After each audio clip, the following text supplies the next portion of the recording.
speaking of looking forward, I was looking forward to Pam being here. Pam, thank you again so much for taking time out of your night and sharing it with us here.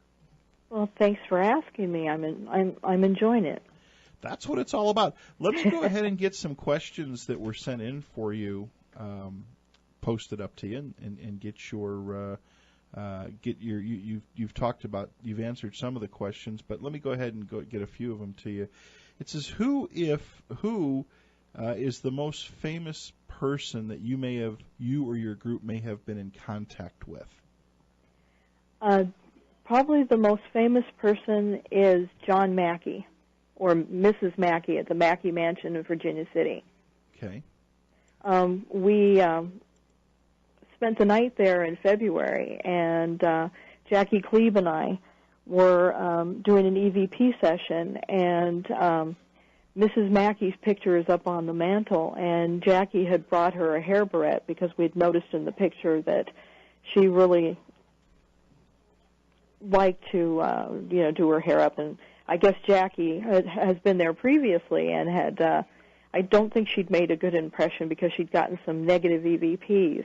And so what happened was we were in there and we were doing EVPs, and Jackie actually had gotten a couple of EVPs back from Mrs. Mackey and Mr. Mackey, and actually had said her name. They said, "Welcome, Jackie," and so that's probably the most famous person that we've ever contacted that I know of. How about now? Is your group? I know you're based out of Sacramento, but has your group ever gone down to Hollywood, or have you done any investigations with any of the past movie stars or actors? We haven't had an opportunity to, although I'd love to do that. We had been talking about possibly going down and doing the Queen Mary, and I'm looking into it. I just haven't been able to find out how much it's going to cost, but there's an opportunity now to actually do investigations at the location where the Manson murders had taken place with Sharon Tate. Oh, wow. At the Omen House, and that's something that I'm thinking would be interesting to do. Because there's a lot of I have read a couple of books and perused through a few books, and it's amazing how many of these the legends of Hollywood seem to reappear after they're gone or make their presence known. Well, you've got to. My take on that is in life they enjoyed the spotlight, and so why would they not want to enjoy the spotlight as well once they're gone? Exactly. So I think that would be an interesting, a really interesting place in which to visit. My fiance always teases me because I love true crime books, and obviously I like doing the paranormal investigating. And he had said that, honey, let's go to Lizzie Borden's. Mm-hmm. And the funny thing about it is there's something about Lizzie Borden's. He laughs at me because I keep telling him, I don't know, that's bad juju. But at the same time, I told him I wouldn't mind going to the Axe House in Iowa, so I can't give you an honest explanation as to why I'd go there and wouldn't go to Lizzie Borden. Gotcha. Another question for you is have you ever encountered a spirit who may have claimed to have multiple existences in the past, for example, being reincarnated? Not that I'm aware of, no. That's not something that... Generally, when we encounter an entity or a spirit, they've never actually come back and said, well, I did this and I did that. Usually, it's just very straightforward and like almost if it's an intelligent activity. Usually, it's going to be a reaction almost like my speaking with you.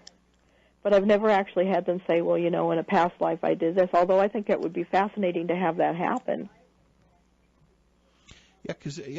Well, again, we were talking a little bit earlier about, what comes next in the passage of, I don't want to say the passage of life, because I think when we define life as human life, it kind of ends, but kind of the journey of the spirit and the soul, and reincarnation, I don't know. I wonder if that's something well, A, does it really happen, and B, is it something that we pick for ourselves, or does something make us go through the ringer one more time again?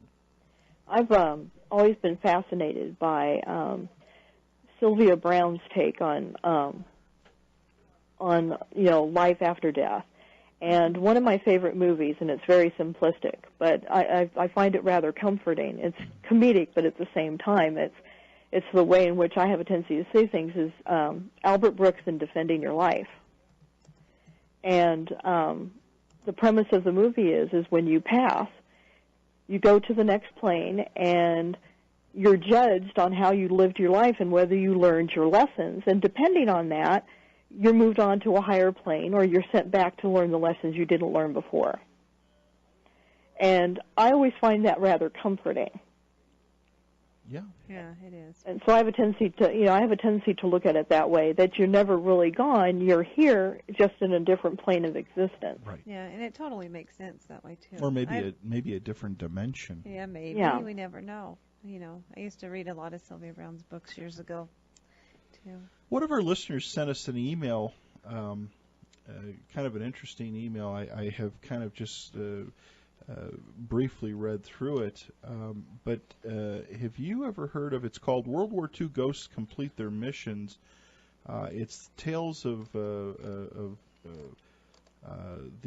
three World War II Douglas DB-7 Boston bombers who completed and signed their debriefing reports after they had been shot down and killed. Had you ever heard about that? No, but I find the premise very fascinating. Yes. Yeah, I'll have to post this up on Facebook. Yes, thanks, Dirk.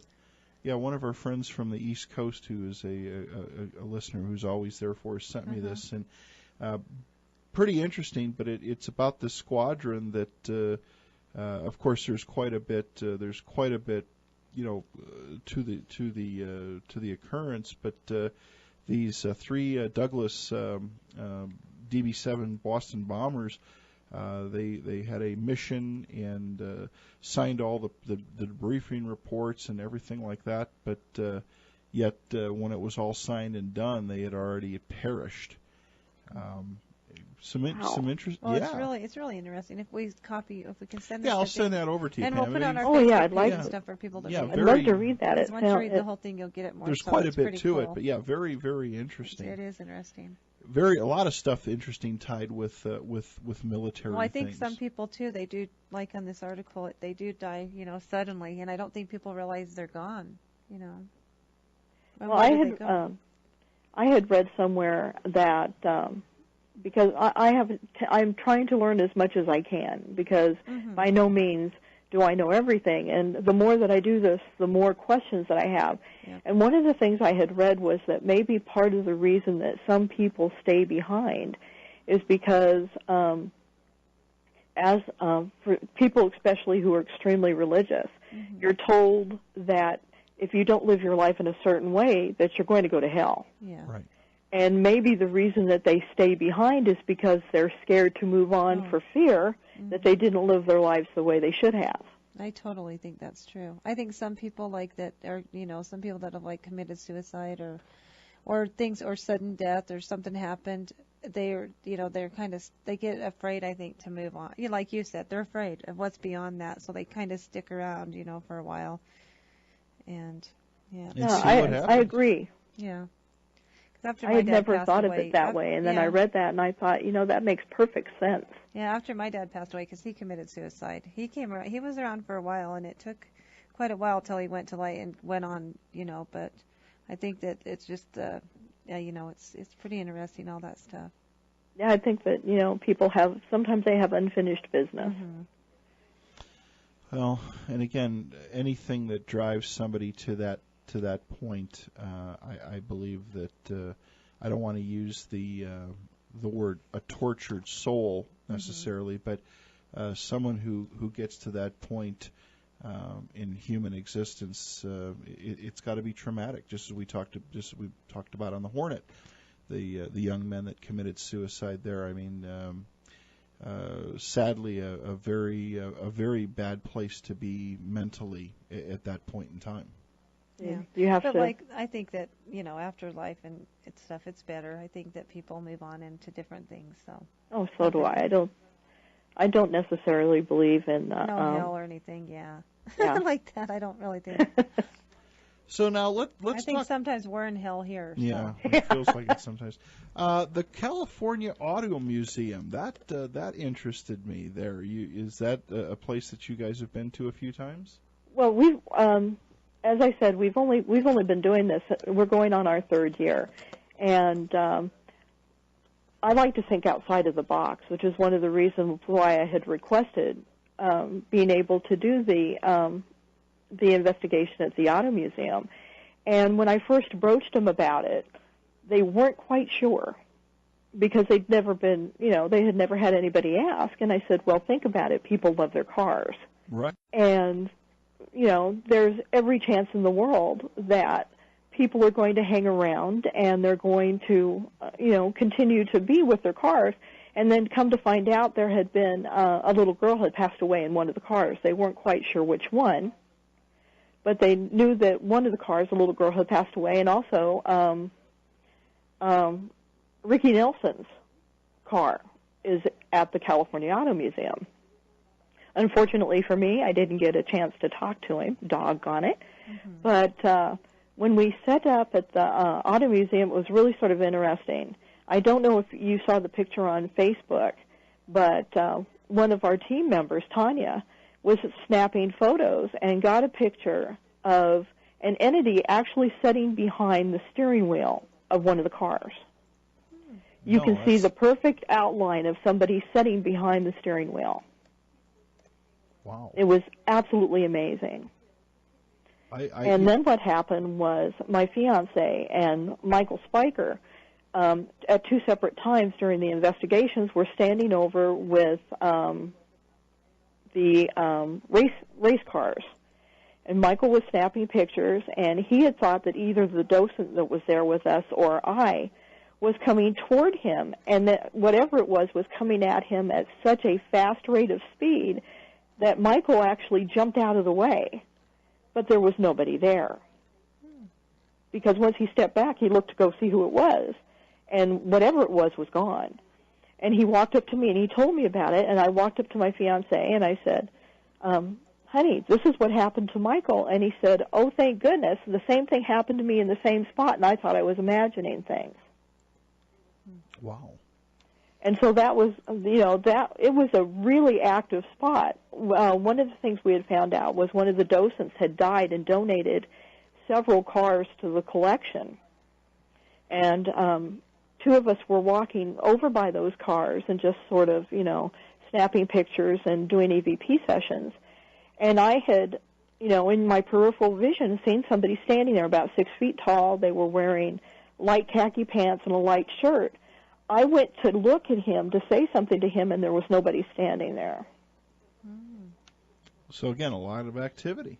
And so there was a lot of activity there, and it was, it was really fascinating. And one of the staff members had told us that they had, it's a Quonset hut. The museum is actually made out of a gigantic Quonset hut, so there's really no way in which to stand on the top. It's so high that there's not any trees that are going to be up there in order to have anything drop. And they've heard people walking across the top of the Quonset hut. So they've had, over the course of, the years that it's been there, they've had, certain things happen on and off that they weren't able to explain. And so, it was a pleasure to be able to go there and do that. We really enjoyed it. Now, on your website, do you guys have any EVPs? I know that you've got stuff on the, you've got photos and stuff. Do you have any EVPs on your page? I'm pretty sure there's some EVPs. There's probably some on the Virginia City site. Okay. If I remember correctly, Isaac, who's our webmaster, when we went to the Hornet the last time, it's considered bad luck to whistle on a ship. And he had actually captured, when we were sleeping in the sick bay, so nobody was awake at the time, he captured somebody whistling fleur-de-lis. That's pretty cool. And he posted that on the website. On your Facebook page, I was just looking. There's a lot of pictures. Do you take a lot of these pictures yourself? On these? Most of the stuff that's on the Facebook page is mine, but also what happens is as team members give me photos, I post those as well. It's pretty cool. You got a lot of cool pictures on here. We try. It's a lot of fun. Now, Mormon Island, that's a cemetery? Yes, it is. Looks like a lot of activity there. Well, we've been very lucky in that I had contacted the El Dorado Cemetery Commission to request permission to be able to investigate some of the cemeteries, and they're allowing us to investigate the cemeteries within the county. And we're lucky enough also that we've gotten insurance, so we're able to do this and get the correct permits. One of the things about Mormon Island that's really sort of interesting is it's a relocation cemetery. Oh, what okay. they did was, when they built Folsom Dam, for instance, there used to be a city in the middle where the reservoir is now, the lake, that was called Mormon Island. And they relocated the bodies from there over to the Mormon Island Cemetery. And as time has progressed, they've taken several of the old pioneer cemeteries and relocated the bodies. And the problem is during the course of the relocation, they lost a lot of the names. And so if you look at the pictures of Mormon Island, you'll see that there's a lot of them that say unknown, or they were transplanted from another area. And so one of the reasons we wanted to investigate that cemetery is you're moved from your final resting spot to somewhere else, and now you have no identity. Mm-hmm. And somehow that seemed to me that would cause some type of, I'm not quite sure. Yeah. I would be annoyed at the fact that, A, you ripped me up from my final resting place, and then you didn't even bother to figure out who I was. Sounds like a sad place. Yeah. And so it's really, really sad because you'll go through there, and there's maybe, I'd say, 15 or 20, possibly more, marked graves where the headstones have the names and it's family. But then you've got all these other headstones, and the only thing it says is unknown. That is sad. I mean, it's sad. Like the forgotten, It is very sad. Now, on your Facebook page, the Pacific Coast Spirit Watch, on your profile picture, what is that? Because I'm staring at it, and I like that on the littler one, not the cover photo, but the profile picture. Maybe if the audience Remember when I was talking about we went to dinner in Virginia City and went upstairs in the restaurant? Uh-huh. That's the picture of the entity that I got upstairs in the meeting room above the restaurant. That is so cool. So if people are by their computers, on the Facebook, go to Pacific Coast Spirit Watch and look at their little profile picture. That is a cool picture. I don't think I've ever when seen you first one look at it, it's just see-through, but as you look more at the detail, you can actually see a hat, you can see sort of a face, and you can tell that it's a woman. Shoulders. Yeah, it looks pretty cool. That's pretty cool. It's on the album page, Carol? We'll go to the Facebook page. It's just a little profile picture. You know how there's a cover, longer one, and then there's a profile. Yes. Yeah, how cool. Yes. And then the big picture is a picture that I had taken as the sun was going down at the Virginia City Cemetery. No, that sounds. Now, was it Pam? When you took this picture, did something catch your eye by chance that made you take it, or did you see something there? Or did you just take it for the? I just took it. Huh. That's so cool. One of the stories regarding that is that as you're going through, and as I said, she allowed us to go upstairs and take pictures. Jackie and I were going through, and previously when I'd went up there on another visit, we had noticed that there was the name of a boy. And what had happened was, you know how as kids grow up, you mark how tall they are? Yeah, yeah. Mm-hmm. I think his name was Frederick. And they show him as he was growing, and he had went to school at the Fourth Ward School back in the 1800s. And you can still see where they had taken and marked where he was as he was growing on the wall. And so that was one of the reasons we'd went up there. She had Artie had told us that there had been, things happening, not anything, necessarily bad, but they'd had a few sightings and things. And we'd went upstairs, and I was just snapping pictures, and I took two successive pictures. The first one had nothing, and then the second one had her. That's amazing. That's amazing. Do you, Pam, does your group, do you do residential investigations? We haven't as yet. It's something that we're hoping to do in the future, but one of the things that we had talked about was we want to make sure that when we do it, that we do it correctly. Right, right. Because sometimes in an effort to help somebody, you can make things worse. Yeah. Right. And so before we get into that aspect of it, we want to make sure that we have all of our ducks in the row and that we do everything correctly, because the whole idea is to help somebody. Exactly. You don't want to make things worse. You want to make sure you have everything in order. So yeah, and so that's something that we're hoping to do in the future. Now, with all your investigations, with all the locations you go to, before we go with that, Cafe Del Rio. Again, that's where the and matter of fact, I'm going to put this up here so people can see the picture. That's where the photo is with the entity there. Kind of creepy. Any idea? I mean, when you dig into the history of these places, any idea who that or what that may be? Well, they're not quite sure who that was. And as I said before, the gentleman that was, one of the workers that was working upstairs named her Margaret, because he had before we ever took those pictures, he had several sightings of a female apparition upstairs in the restaurant, and so he had wrote Margaret up on the wall. So I just sort of dubbed her Margaret when I posted it, because we're not quite sure who it was. Virginia City's got such a turbulent past, and literally, I don't think it's an exaggeration to say the entire city is haunted. It's one great big ghost magnet. So when you go up there, the odds of you capturing something are really good, because every place has got history. Yeah, that's what I've heard. That'd be interesting. I'd love to go visit it there. Well, It's a lot. It is. We had Michael Spiker had went to the Silver Queen, and that's another one of the places that Ghost Adventures had went.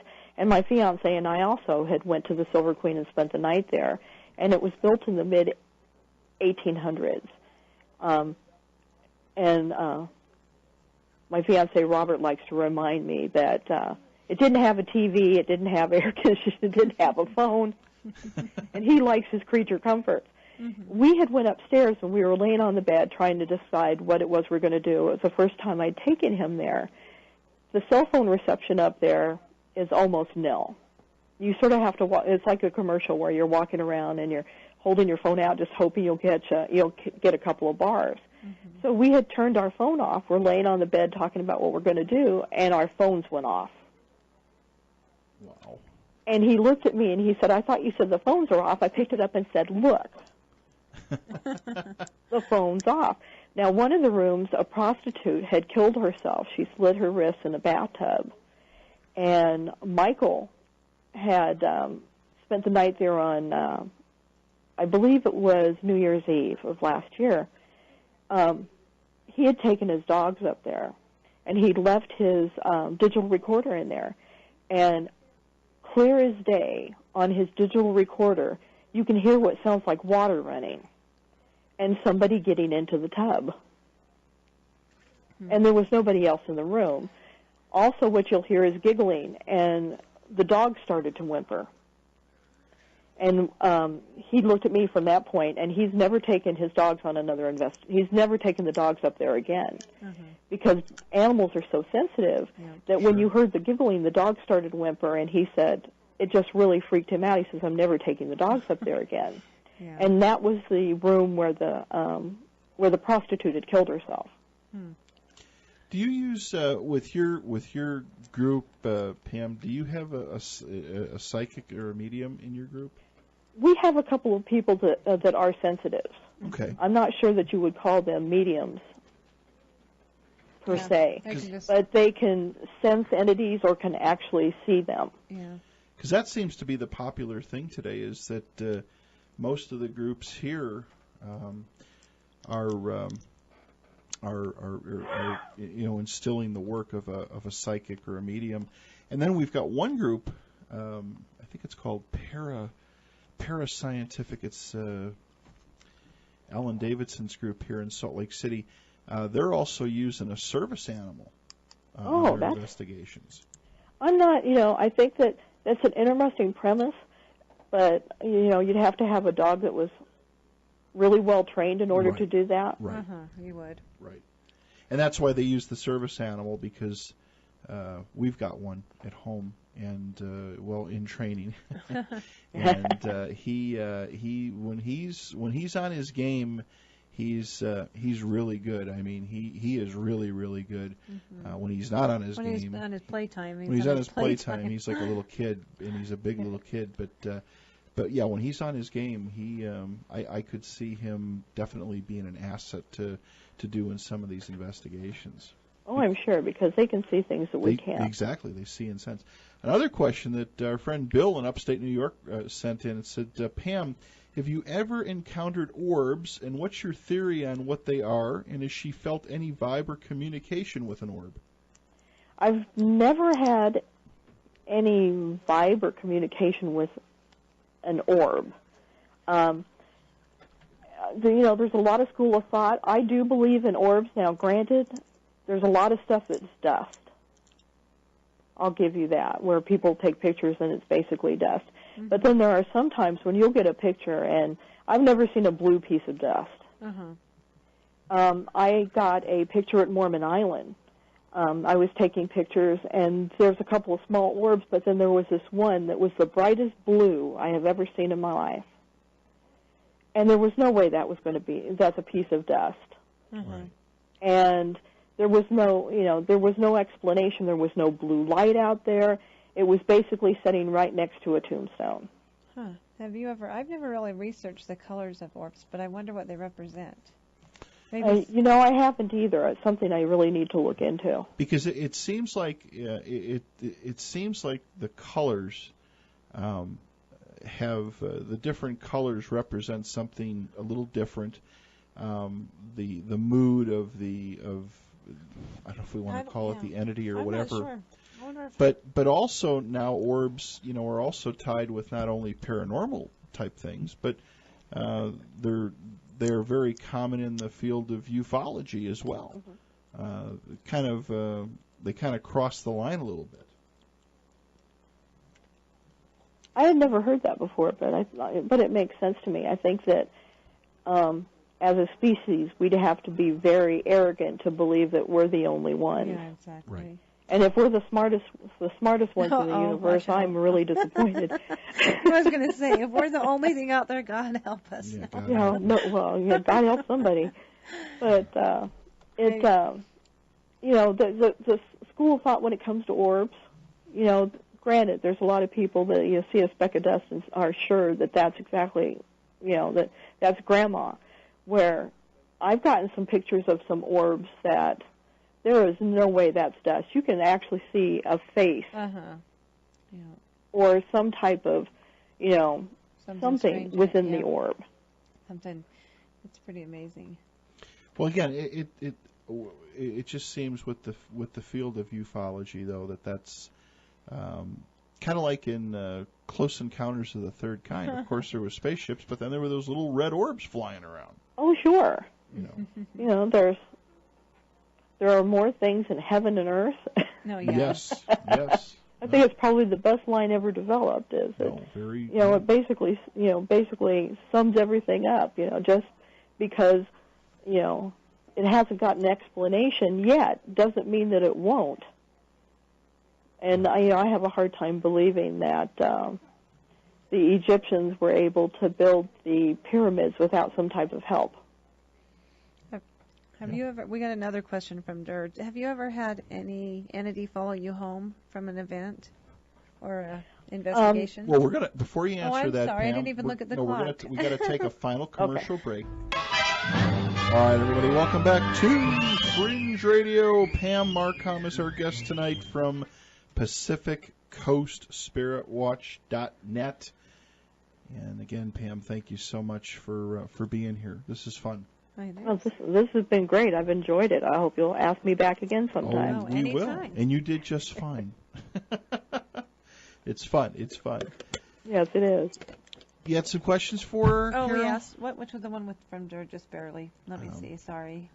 It's getting late. Hold on. It's okay. Let's see. Where was I?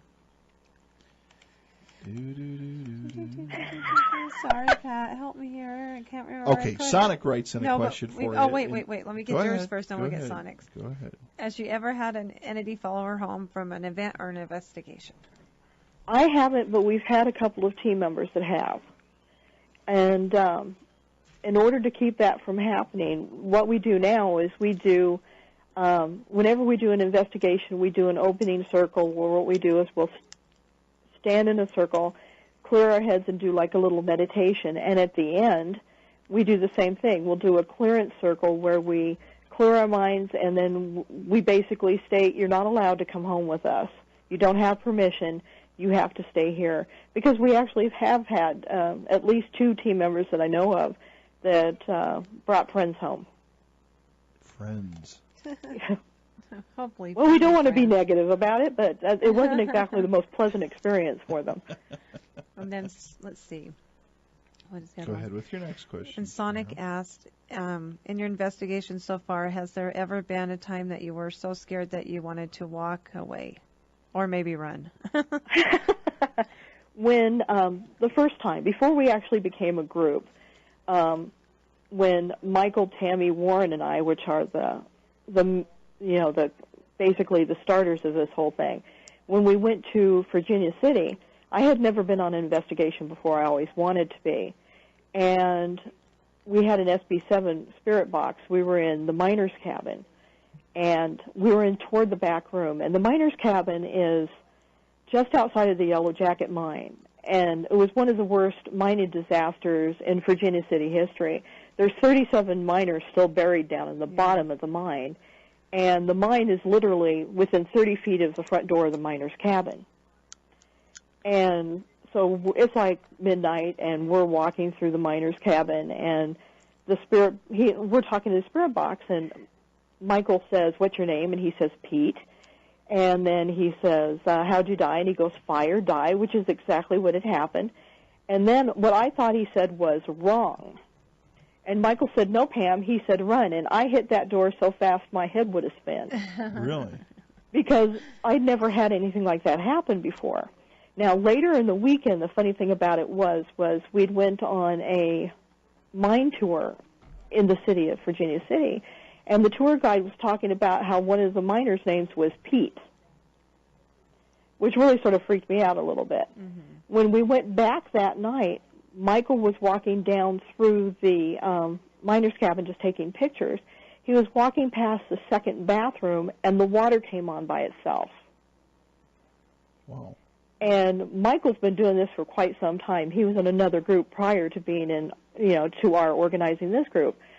He went running out the front door, and all of us were trying to figure out why in the heck that boy was moving that fast, because we didn't know he could. We went outside, and he said the water came on, and then when we looked at him, he had 3 scratches on his side. Oh, jeez. And so that's what started all this. It got me hooked. I said, okay, I'm in. Interesting. Who Very does? interesting. Let's see, Another question. It was a good question, too. It says, Sonic writes in, she says, have you ever, let me see, have you ever found out that through, you're looking at, of course, you're doing your research in a lot of historical places, and the question is, with some of the investigations, have you found some things out that maybe the history books have been a little bit wrong on as far as digging into the past history of places? Or maybe had some, I think kind of the question is, did you get some sense that maybe what people thought happened at a particular location really wasn't the truth, and maybe the truth was in some way told to you?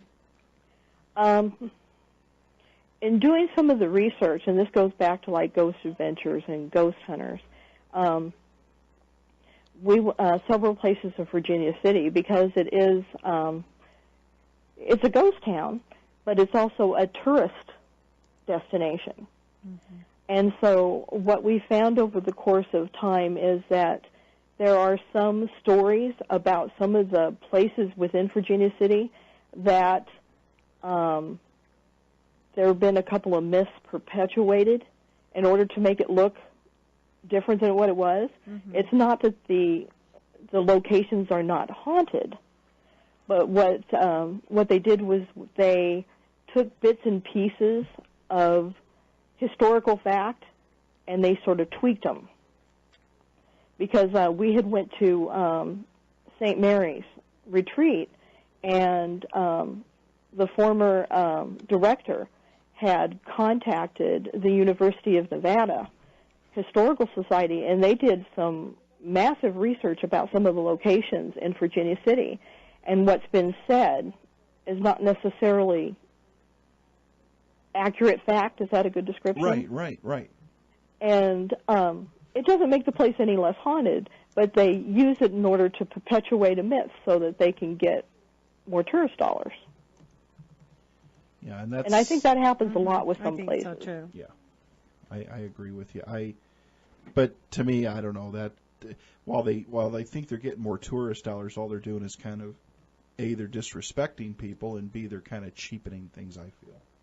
And it works for them in that you've got a lot of people who are going to go to these locations because of what they think is happening. But at the same time, when you've got groups like ours, we want to know the actual facts. Do you do a lot of historical digging, Pam, on these sites? I mean, a lot of course, a lot of the history is there, but I mean, to me, that's kind of I think that would be kind of the most fun with the investigating is doing the digging. We've got during the course of a lot of the places that we went to, we've done some investigation regarding the history. One of the places that we're going to this month is going to be Mare Island. And it's got one of the oldest naval cemeteries on the West Coast. But one of the really interesting facts is that it has built a lot of the warships that have been used by the U.S. over the course of many, many decades, one of them being the USS Indianapolis. Interesting. And there were several different maritime accidents that have happened there at the island. And so in doing the research, it can only help to for us to be able to possibly communicate because we have more historical fact. Another location that we're doing, not this weekend, but next weekend is the Hotel Leger in McColmy Hill, which used to be the county courthouse and also had jail cells underneath it. And they used to have a large Chinese community that worked within the mines.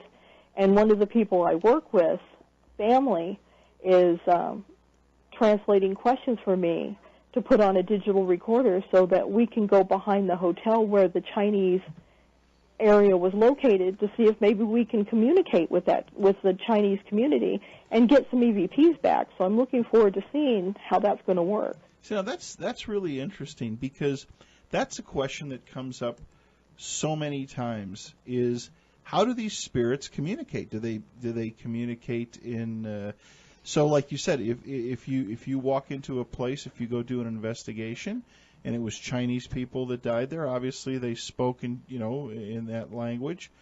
How does it come across?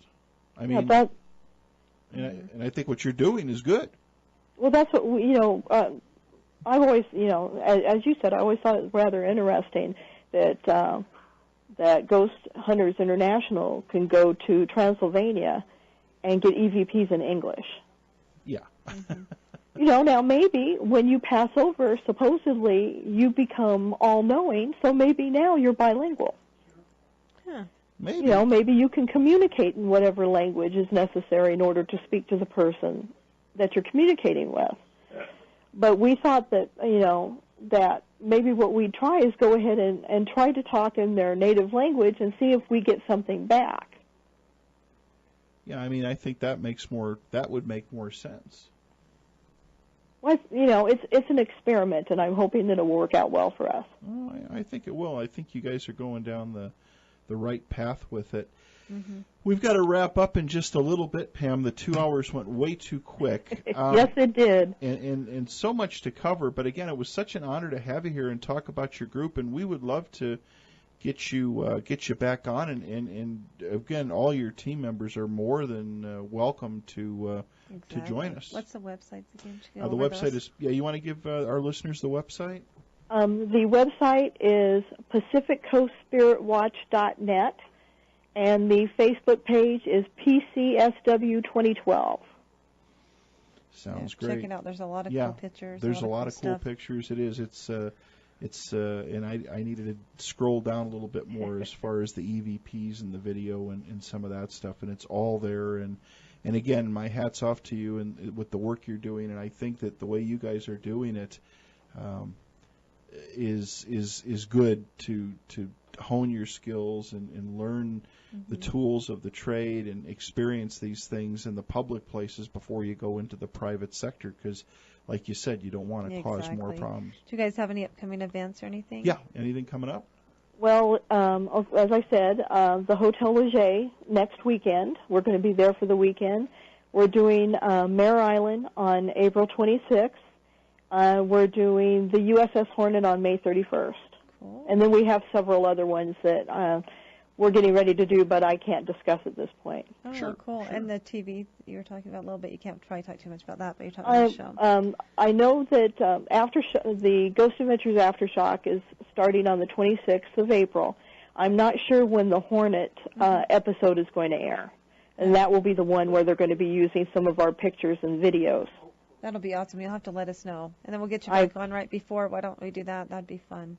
Yeah, I would love to do it, and I'm sure that I will be able to get more of the team members to get on, and that'd be fun. They'll enjoy it. Yeah, and then we can get our listeners to watch it, and everything. It'll be a lot of fun. Pam, thank you so much for being here tonight and staying up late and sharing all your work. You are a trooper. Well, thank you, and I enjoyed it, and I hope to speak to you guys soon. Oh, you definitely will. Again, thank you, Pam. Have a great weekend. Be safe out there doing the investigations, and we'll get you back on again. Okay, thank you so much. Okay, take care. Good night.